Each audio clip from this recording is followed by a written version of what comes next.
আল্লাহ তাআলা বলছেন ওয়াইতিল মুত মিন কুল্লি মাকানিন ওয়া মা হুয়া বিবাইয়্যিন। জাহান্নামে মানুষের মরণ মানুষকে চতুর্দিক থেকে ঘিরে ধরবে, কিন্তু মরবে না। লা ইয়ামুতু ফিহা ওয়া লা ইয়াহইয়া।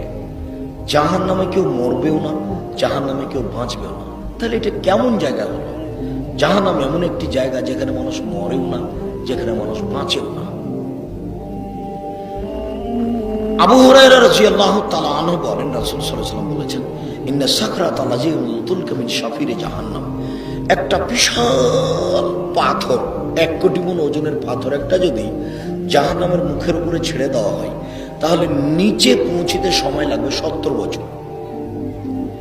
1 কোটি মণ ওজনের একটা পাথর যদি 1 ঘন্টা যায়, কত যেতে পারে? যদি 1 দিন নিচে যায়, কত কিলো যেতে পারে? যদি 1 মাস নিচে যায়, কত কিলো যেতে পারে? যদি 1 বছর নিচে যায়, কত কিলো যেতে পারে? যদি 70 বছর নিচে যায়, তাহলে কত কিলো যেতে পারে?